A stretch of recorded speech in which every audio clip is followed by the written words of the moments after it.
तर आज आपण क्वेश्चन नंबर 61 सॉल्व करणार आहे. तर क्वेश्चन नंबर 61 दिलेला आहे. 2 particles having mass capital M and small m are moving in a circular path with radius capital R and small r respectively. The time period for both the particle is same. Time period दोघांचा same दिलेला आहे.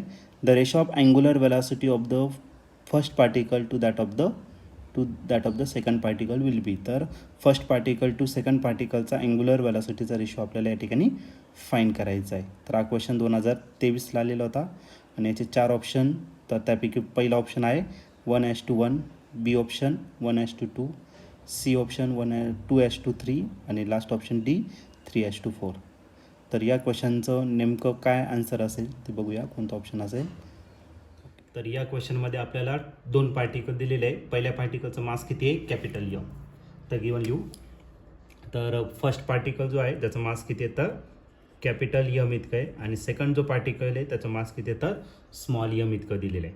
त्यानंतर त्या मोठ्या पार्टिकलची जे radius आहे, first पार्टिकलची radius R1 घेऊ, तो दिलेला आहे कॅपिटल R.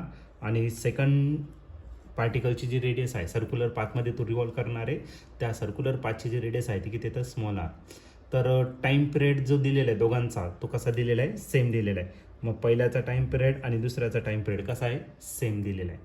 आणि तुम्हाला विचारलं काय? The ratio of angular velocity आपल्याला फाईंड करायचं first particle to second particle, म्हणजे ω1 डिवायडेड बाय ω2 या ठिकाणी आपल्याला फाईंड करायचं. जे गिवन दिलेलं आहे त्याच्यानुसार आपल्याला T1 इज इक्वल टू काय दिलेलं आहे? T2 दिलेलं आहे. ओके, टाईम पिरियड दोघांचा कसा आहे? सेम आहे. टाईम पिरियडचा फॉर्म्युला काय असतो? 2π/ω1. आणि हा जो T2 आहे त्याचा काय टाका? 2π/ω2. 2π आणि 2π काय झाला? कॅन्सल. म्हणजे याचा अर्थ ω1 आणि ω2ची जी व्हॅल्यू आहे ती कशी असणार? सेम. आणि यांचा जर रेशो घेतला ω1 डिवायडेड बाय ω2, हा किती भेटेल? 1. म्हणजेच आपण याला असं लिहू शकतो 1:1. ओके, हा जो रेशो आहे 1 डिवायडेड बाय 1 असेल. आणि जर तुम्ही याचं ऑप्शन जर चेक केले तर ऑप्शन नंबर ए जो आहे तो आपला या ठिकाणी मॅच होतोय आणि तो ऑप्शन आहे 1:1. Option A is the correct answer for this question.